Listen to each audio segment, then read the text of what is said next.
So good morning, friends. So we are going to start the webinar. So once again, good morning, friends. Jai Shri Krishna and Pranam. I hope you are all well and taking the required precautions amid COVID-19. You know, at present, we are at crossroads. That today is the 30th day of the lockdown. We are hoping that the situation will be better. And on 3rd May, government is telling us that they will open the lockdown. But things looks uncertain till now because majority of the testing kits which have been imported are not giving the desired results. अभी भी हमारे ऊपर संकट के बादल मंडरा रहे हैं. Amongst the relaxation norms also given by the government on 20th April to operate our respective industry has not been taken by the government seriously. Industry as a large has not opened for the production because everybody is fearful by the FIR clause, which they have put in the in the government directive. If anybody whosoever whose worker is found positive of coronavirus, the owner of the said business will be determined guilty. So we are telling our associates to study properly the directives issued by the individual state government. Because now, yesterday, Haryana has opened, they tell that they are not going to lodge FIR against the industrialist. So this thing differs from the government to government, from one state government to another state government. So please be careful while you are going to open your facility. Tomorrow, that is on 25th April, our experts, Advocate R.C. Mathur and Ashish Mathur from Mathur Associates will speak on these provisions in the Factory Act and labor laws at the same time tomorrow, and how the employer will be held responsible for these laws. So please keep your questions ready. Whatever is in your mind, you can ask your questions tomorrow. And today, the topic is Capa, Caprolactone for solvent-borne and water-borne coatings. We presented our speaker of today is Mr. Joel Neale from Ingevity Engineered Polymer. Mr. Joel is the business manager for the Ingevity Engineered Polymer business unit in the APAC region. He has worked with the Capa product range for last 10 years in a number of different functions, including R&D, marketing development, and product management. He has a master's in chemistry from the University of Liverpool. So I hand over the presentation to Mr. Joel. Thank you so much for the introduction. Hello, everybody. I really hope everybody is staying safe and healthy. You know, I've been in Shanghai for the last 12 months, and I was in Shanghai when the virus started, and then I returned back to the UK. So I've had experience of this in 2 continents, and you know, it's really important to try to stamp it out as hard as possible. So that's all I'm going to say on the matter at the moment. But yes, thanks for the introduction. Yeah, I'm the business manager for our business across APAC, which includes India, includes China, Japan, Taiwan, and South Korea as well as some growing business in Southeast Asia. I have worked in a couple of different global roles, including market development manager and product manager for the polyols, which is going to be the major topic of today's presentation. I have two presentations to give. It depends on the timing whether we're going to be able to get through both of them. You know, if the presentation's interesting and well received, I'm absolutely more than happy to come back and talk about a number of different segments that we have specifically for coatings. So, you know, there's a number of different applications that our Capa polyols are used for. Today, we're going to be focusing on 1 and 2K polyurethane coatings, both in solvent-borne and waterborne forms, predominantly in solvent-borne coatings. And, you know, I am certainly not an expert in coatings formulation.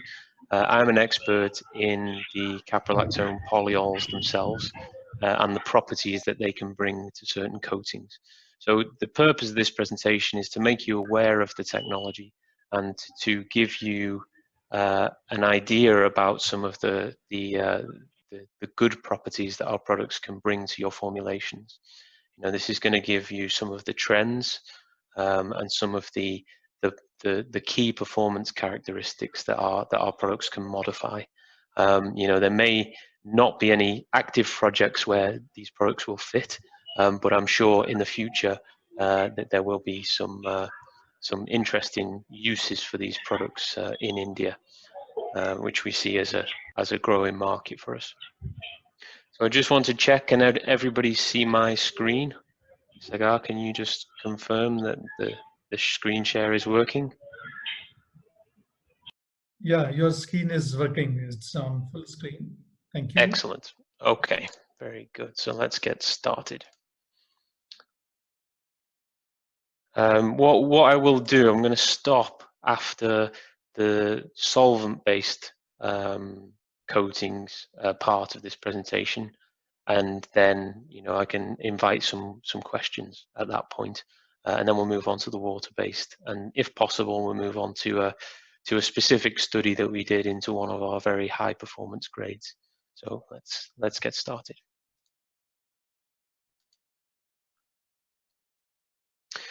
Okay, so caprolactone. We produce and we make monomeric caprolactone monomer, and then Ingevity we produce polyols and indeed thermoplastics based on this product. So we make low molecular weight polyols for a wide range of polyurethane applications. 1 and 2K coatings is one. We sell to 1 and 2K polyurethane adhesives. We sell to TPU, thermoplastic polyurethane, hot cast applications, polyurethane dispersions. And in most of those applications, some of the general properties of the polyols give benefits for formulators. But they come through into the end application in a couple of different ways. In general, the polyols can be described as a high-performance aliphatic polyester polyol. In general, compared to other products on the market, they have a very low acid number compared to most other polyesters, which helps in formulation, but also in the downstream, particularly the durability properties.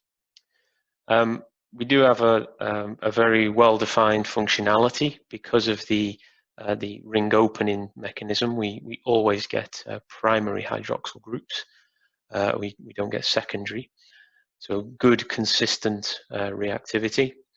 From the chemistry, we also get a narrow molecular weight distribution, which helps with things like the viscosity control, but also some of the tensile set and compression set properties in some of the applications that we sell to.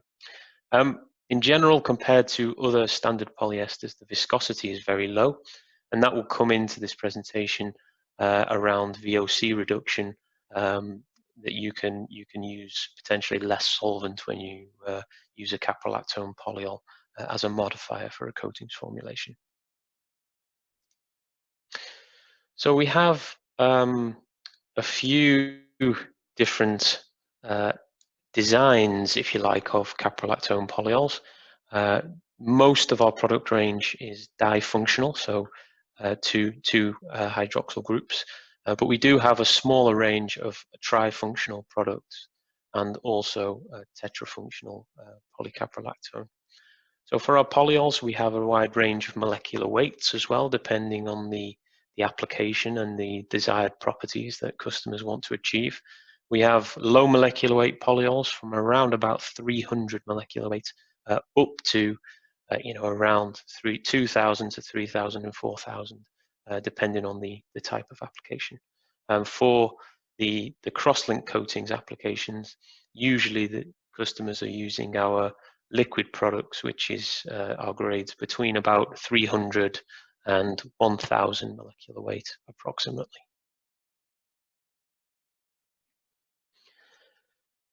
The next slide is a list of those products, the ones that are generally used for 2K solvent-based and water-based coatings.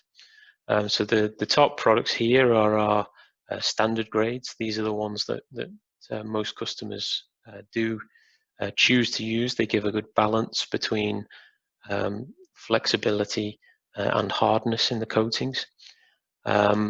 You can see that we have two major diols that we would suggest. The only variation here is molecular weight. And then you have two triols as well, and again a similar variation in molecular weight and equivalent weight for formulating with. And then finally we have our tetrol Capa 4101. This is an extremely unique product, with it being 4-functional, but extremely flexible at the same time. So you get a very, very nice balance between cross-linking for improved chemical resistance, for example, but also maintaining the flexibility of a coating. And that's true for all of the grades, but the Capa 4101 it does give a rather unique performance. So the recommendations, and I'll get onto the water-based coatings and why we only recommend some of these grades for water-based.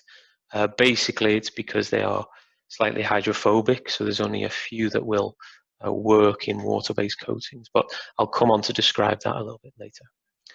We have some special grades that we recommend for specific applications. So for very highly cross-linked coatings or hard coatings, we would recommend Capa 2043 and 3031. These are a low molecular weight grades, so quite a high cross-link density resulting from those coatings. And then some special grades, including a copolymer of polycarbonate diol and caprolactone to give a soft feel but very tough coating.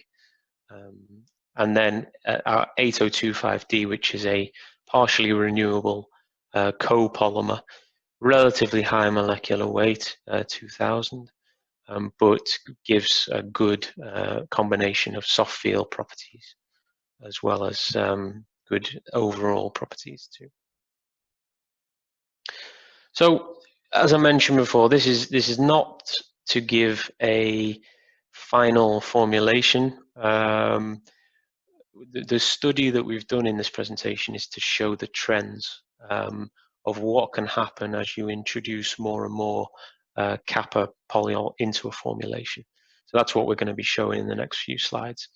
Our basic approach here, Capa polyols are problem-solving molecules. So they will, you want to try to balance the level of caprolactone in there, and usually that kind of optimal level can be anywhere between 1 to 20% in the formulation, but it depends on some of the properties that you're actually trying to achieve as to how much Capa you should be using.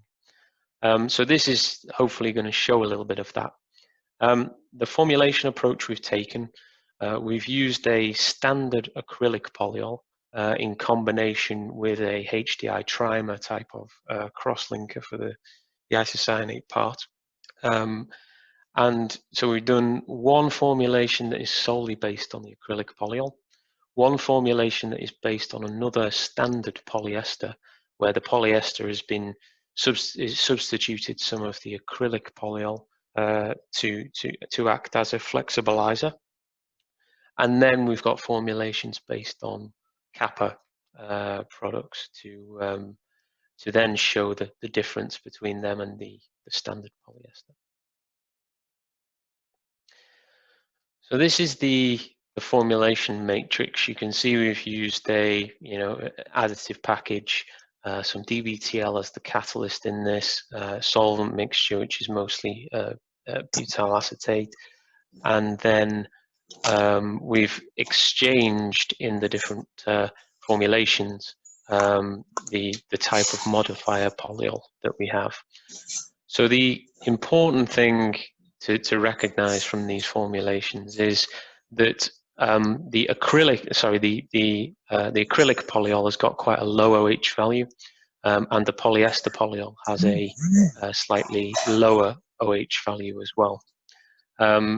So exchanging those two, which is the difference between these two formulations, exchanging those two directly on a weight ratio means that you would have to increase the isocyanate demand on the formulation, which is obviously adding additional costs to the formulation. So we've done one example, modification A, where we've just exchanged directly the weight of the polyester and the Capa, but that has brought the isocyanate content up.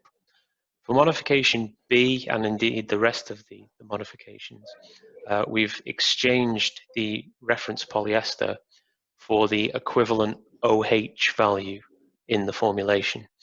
So you can see that the amount of additional polyol that you use has gone down.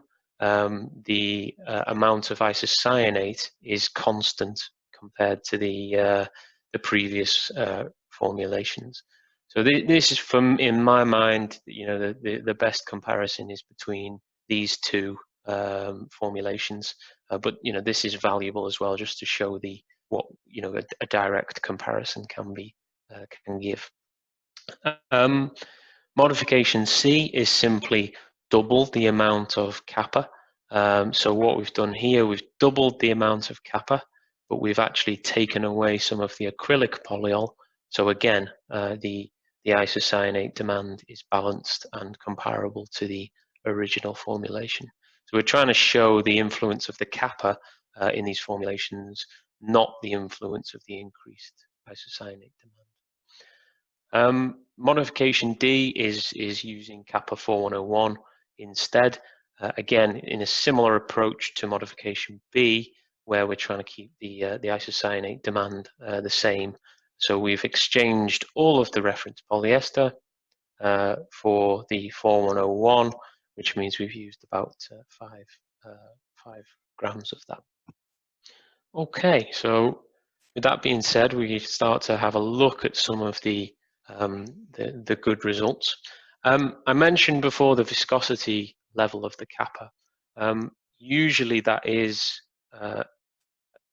much lower than a standard polyester, and how that translates then is that if you make your formulations to a spray viscosity, to a consistent spray viscosity, then the amount of solvent that you need to use to get to that spray viscosity will be lower.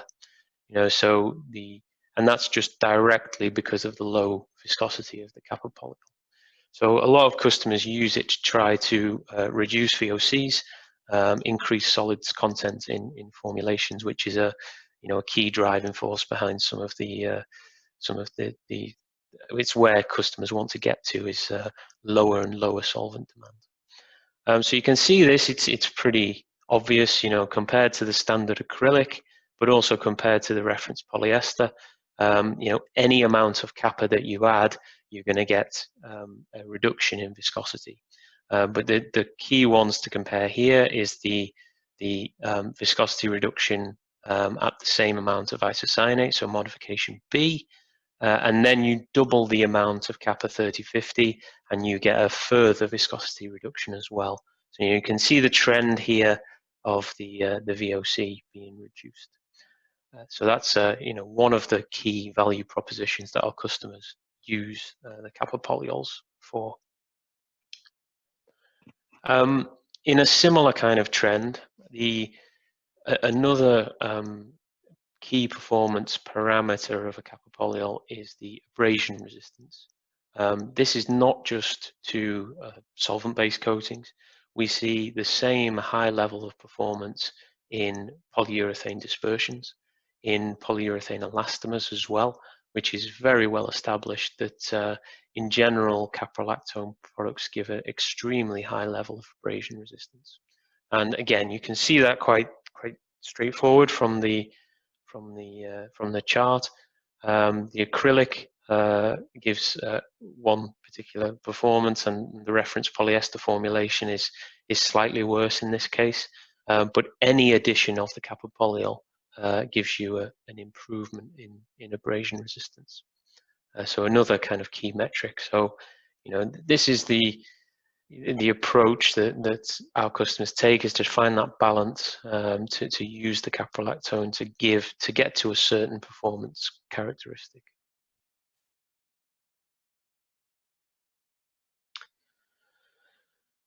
I mentioned that the Capa is a aliphatic polyester. This gives it an extremely high degree of flexibility. Again, we see this across multiple applications.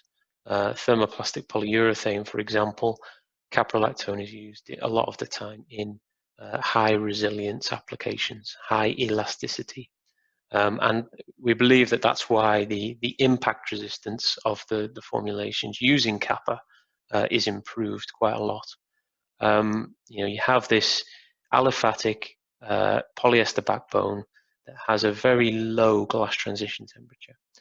And you get very good performance in both in room temperature, but particularly at low temperature. So you'll notice that this impact resistance test is actually done at -25 degrees C.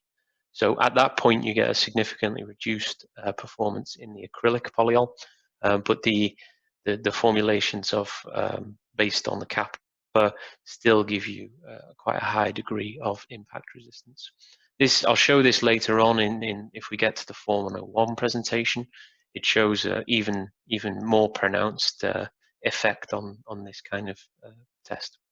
So where this has an effect in things like stone chip resistance.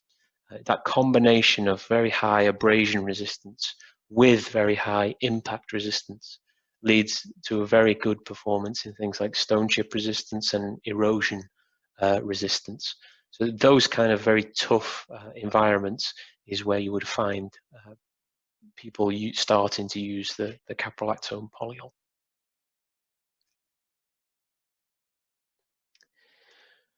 In a similar kind of way, the addition of this flexible chain leads to an improvement in the scratch resistance performance.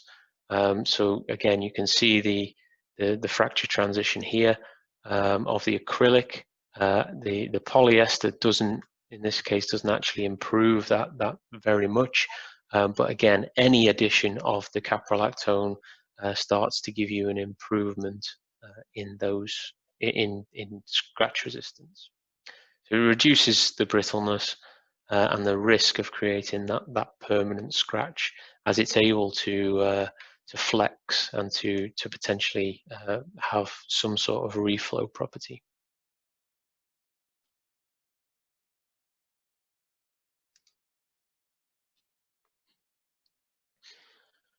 Okay, another feature, again, because of this aliphatic polyester backbone and also the very low acid number and low ester bond density of the caprolactone polyol, you get a great combination of both UV stability and UV performance, but also the hydrolytic stability as well. So what that gives you is an excellent all-round performance in weathering testing. So you can see from the results here that at the top you have, you have the performance of the first modification where the isocyanate content has gone up and you're using about 7% of the caprolactone, and also modification C, which is the 7% use of the 3050.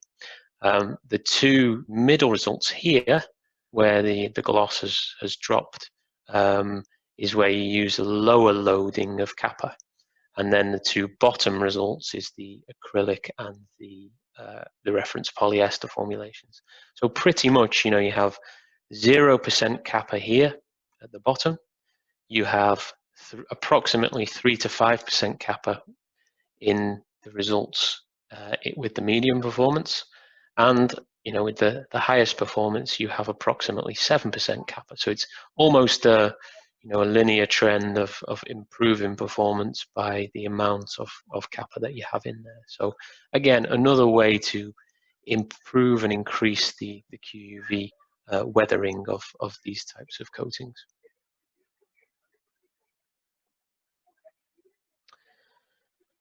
Flexibility, we've seen that effect already in the impact resistance testing, but this really drives it home. So what we did here, we've done some tensile test measurements on the coating formulations. So this is the force and elongation. You can see that the all acrylic formulation is relatively brittle. So it breaks after not a high degree of strain. You can see that the reference polyester is improved.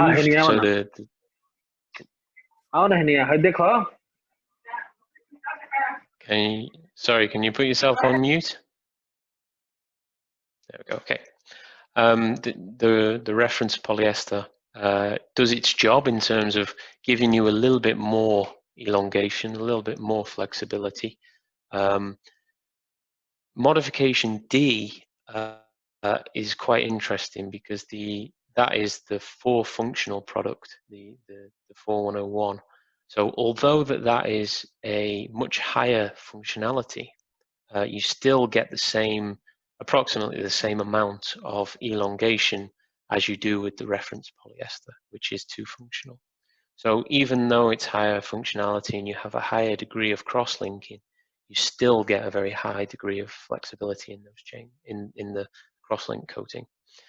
Modification A shows approximately the same. Again, that's a higher amount of the Capa 3050 and a higher amount of isocyanate as well.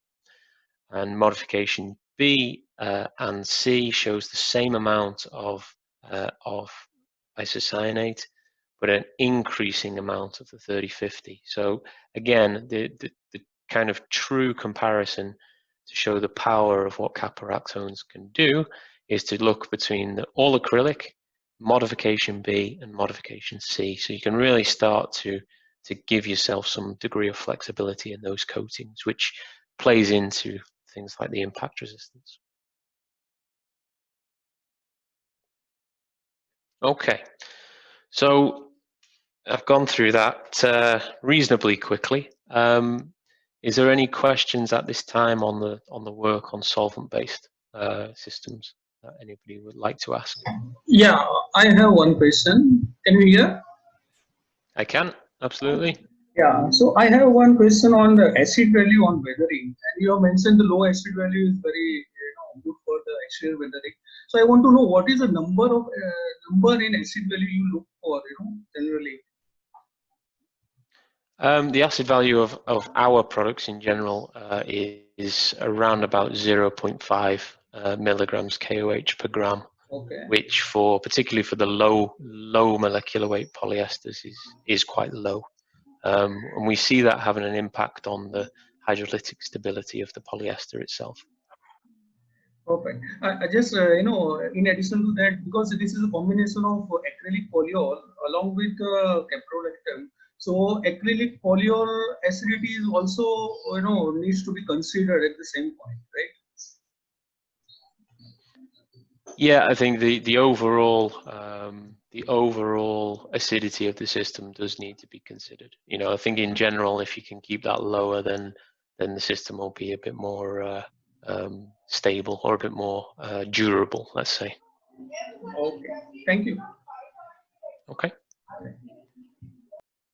Is there any other questions? Hello. Hi.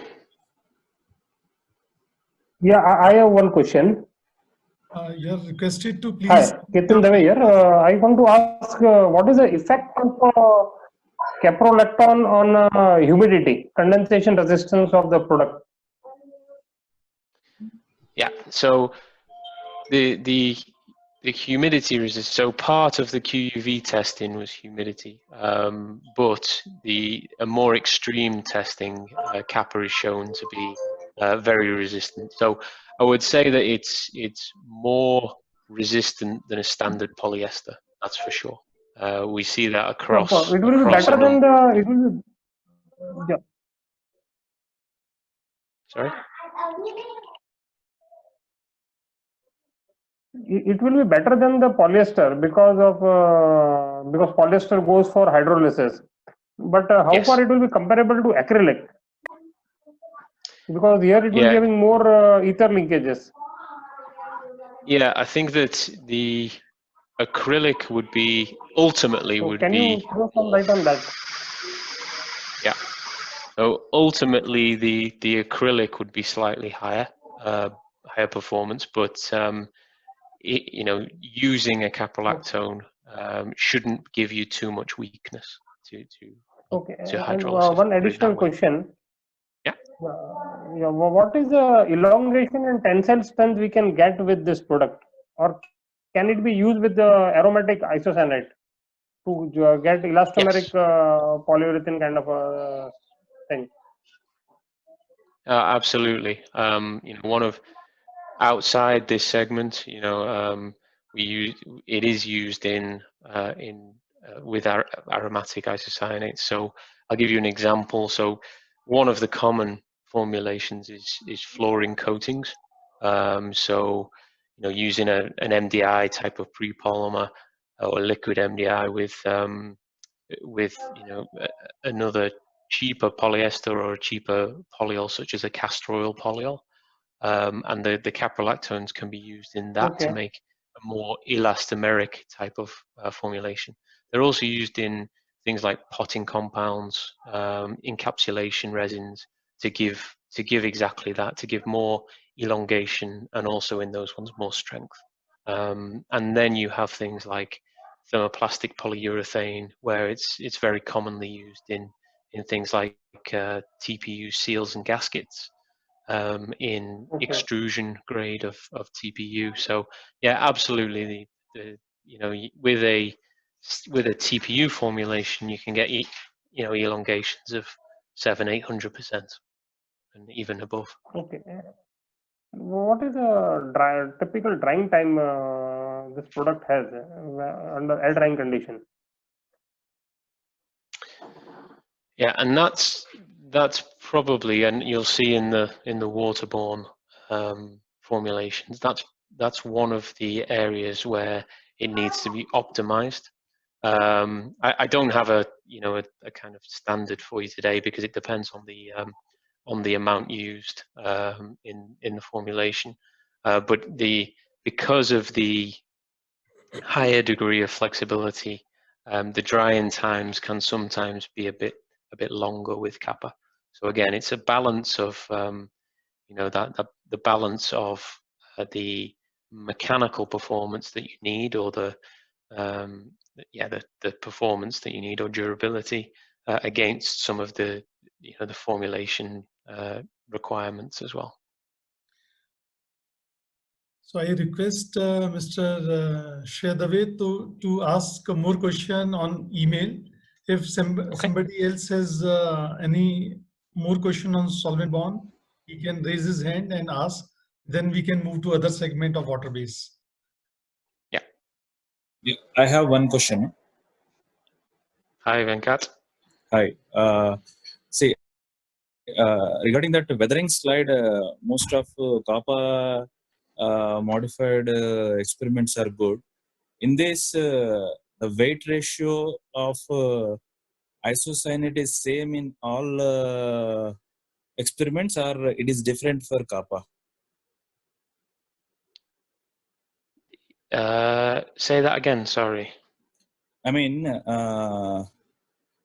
you can say number of isocyanate grams is same in all experiments, or is it different based on the OH value?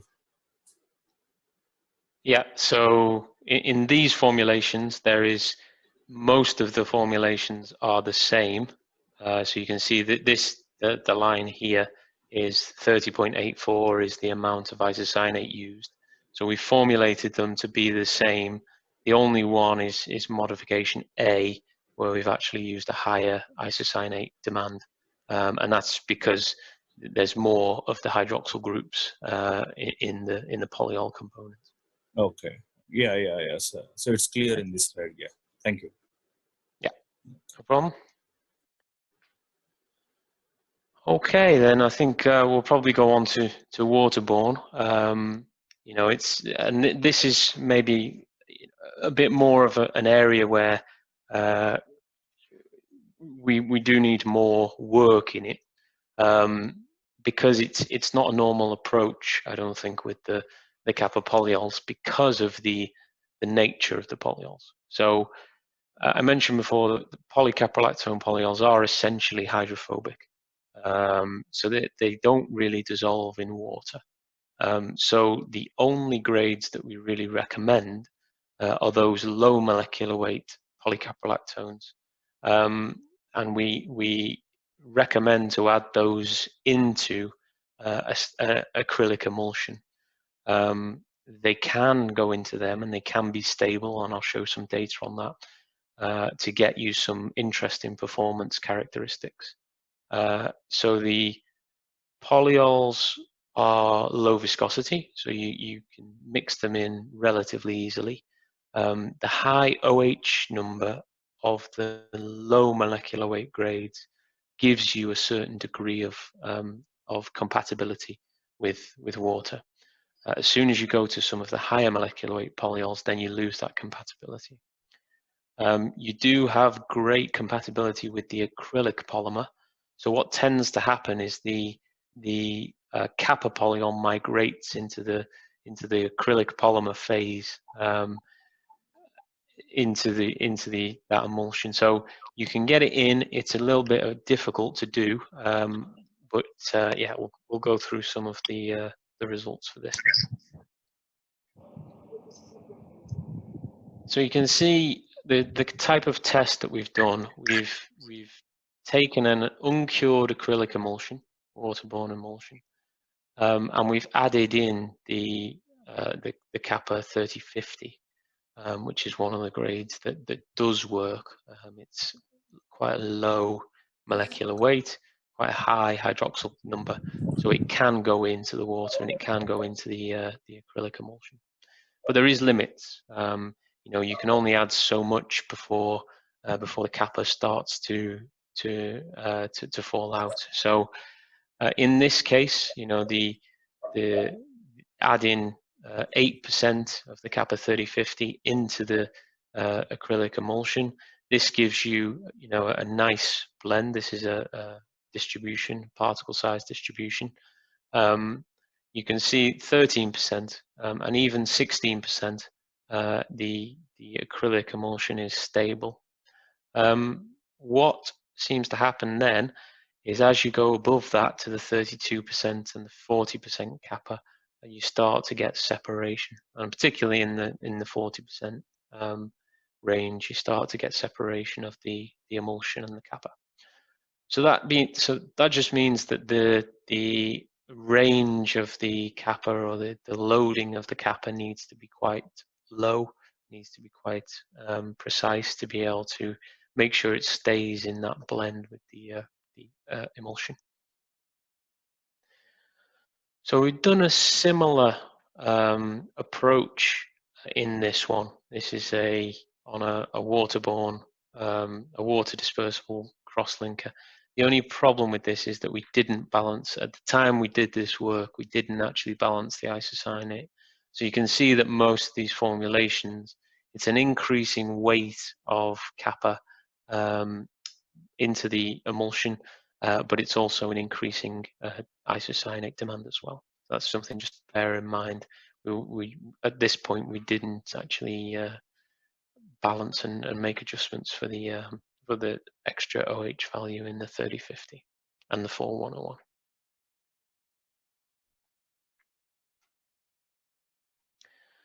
So again, similar thing to the solvent-based. It's still possible to reduce the VOC up to 10%. So a similar kind of trend for similar kind of reasons.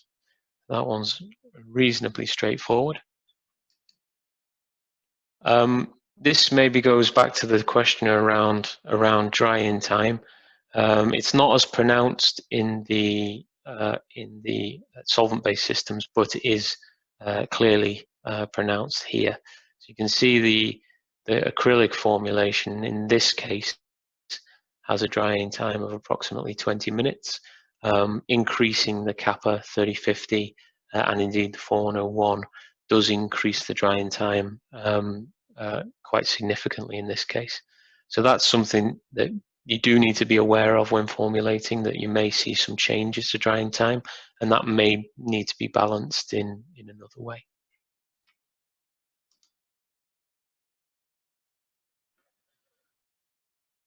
So what the Capa can do is improve the gloss and reduce the haze in these formulations.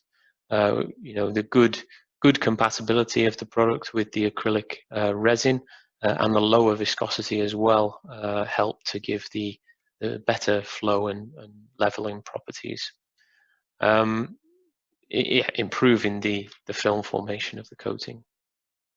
And this is, you know, in my colleague, this is how he describes Capa, particularly in the waterborne coating.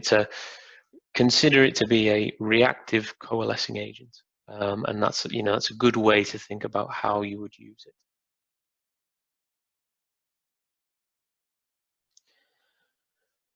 If you can get it into the formulation and to use it and to test it, you know, the benefits are clear.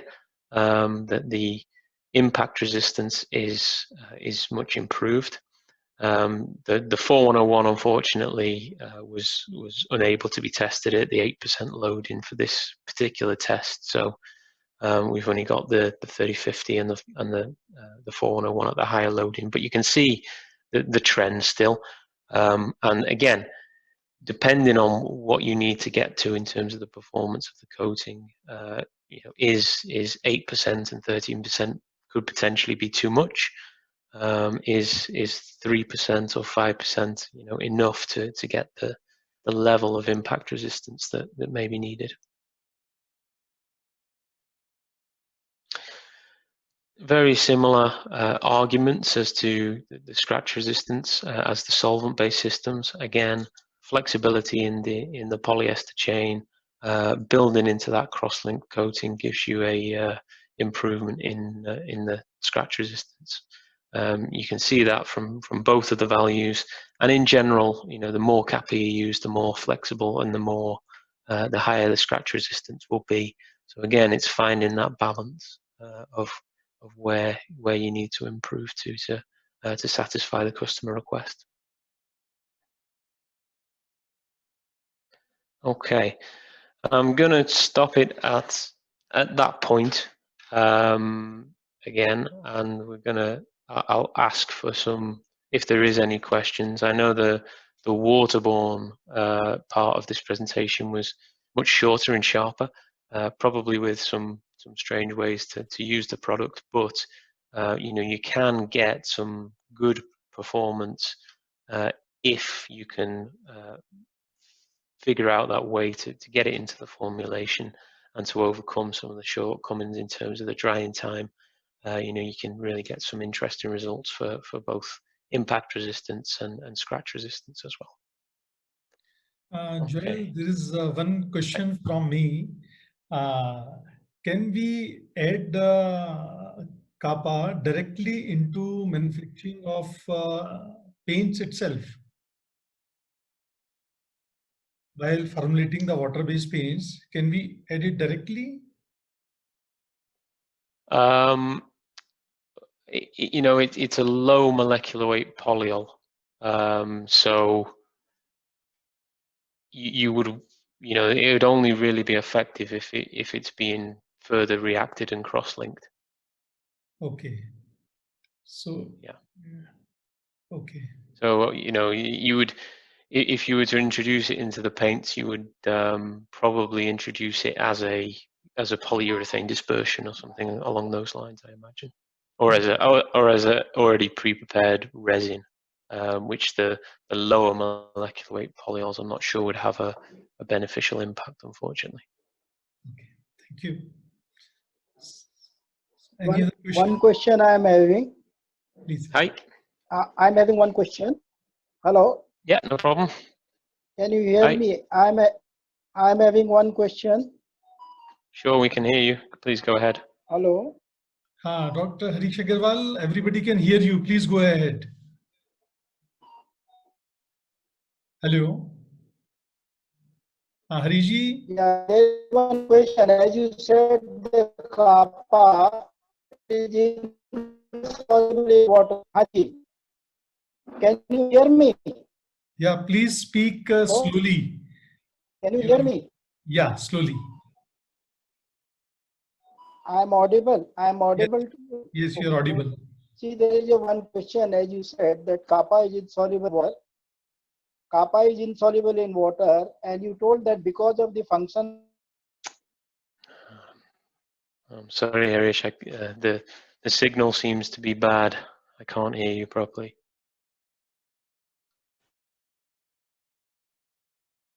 Hello. Okay, I think. Hello. Hi.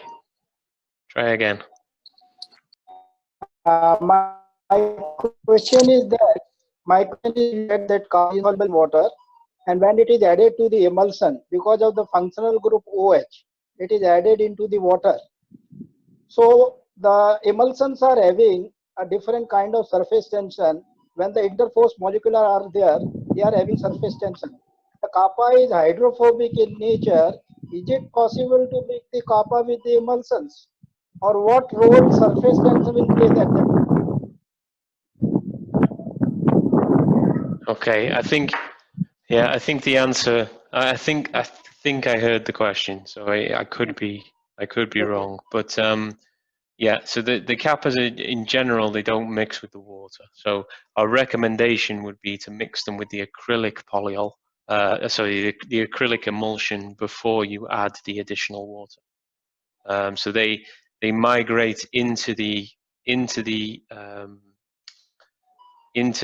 acrylic and the the residual emulsifiers in the acrylic as well. So they tend to go into that phase. So if you add them into the acrylic first, then they will sit there. If you try to add them into the water, then they won't. So yeah, the recommendation is to add them if you can into the acrylic emulsion before adding any additional water. Okay, fine. Thank you. Okay.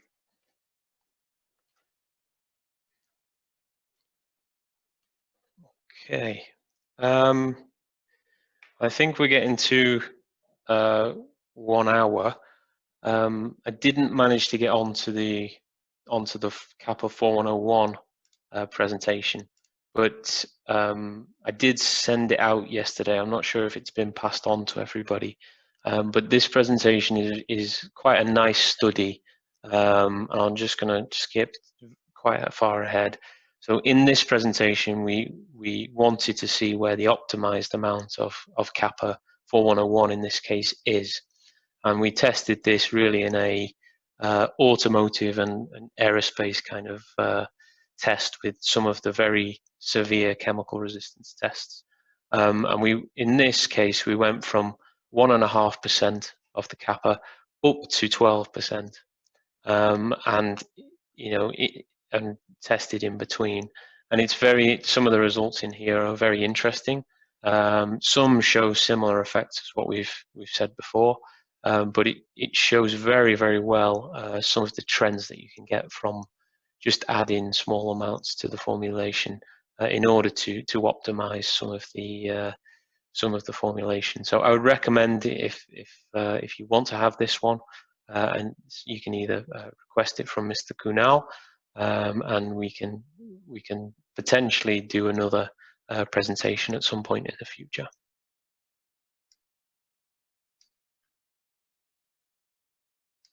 Is there any more questions at this time before I stop presenting? Yes. Sir, do you have any product which we can use in automotive coating water-based PU system?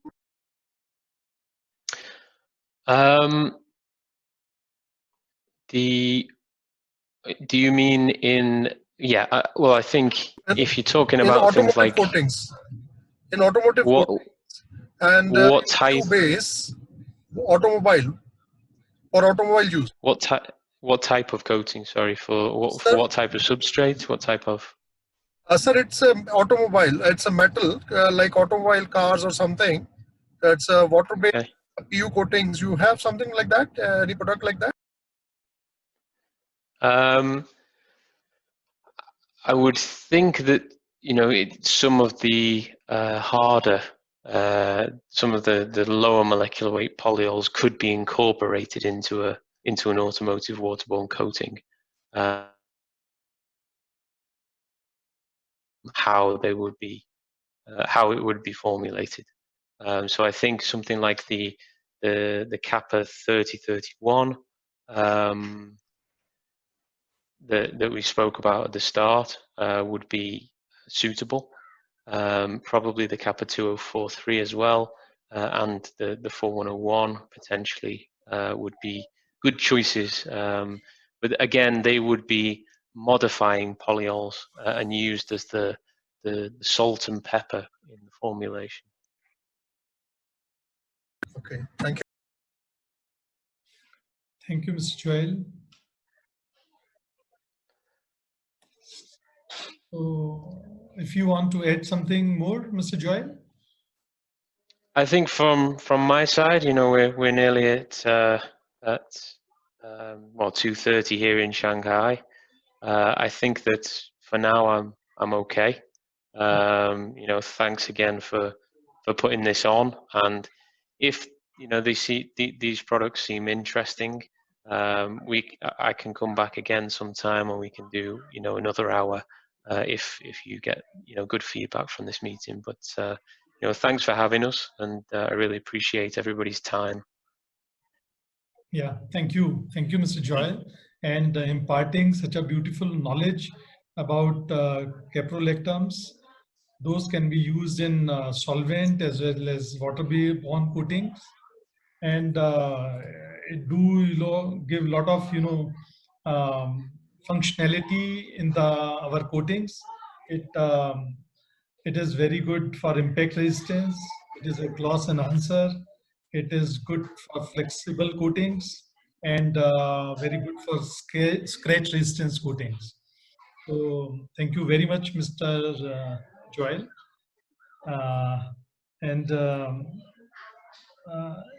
As it plays a very important role as an additive to make a lot of functional coatings. We at IPCA again convey my regards to you, Mr. Joel, and your business partners in India. We will share your email ID in the chat box. Okay, so feel free. All participants are requested to please feel free to connect with the gentleman for your queries. Mr. Joel, please send the email on the chat box, so the participants who are interested in your products can be, associate with you, take formulations, guidelines from you to make their coatings. So once again, thank you very much, Mr. Joel. And friends, tomorrow, yeah, thank you. And friends, tomorrow. Hey, no problem. And yeah. Yeah, please. Sorry. Yeah, thank you. Thanks for that. And yeah, what I would say is that you know, we look to give these kind of general presentations to inspire customers to try some of the products and to add them to their own toolbox, to be able to use them as and when some of those challenges from customers come up. So you know, if you do have any specific projects, you know, the person to talk to initially will be Kunal, and then we'll work together. And I hope at some point after all this, the virus has finished and we're all free to travel again, that I can make a visit to India and hopefully help some of you succeed in some of these projects. Yeah. Thank you. Thank you.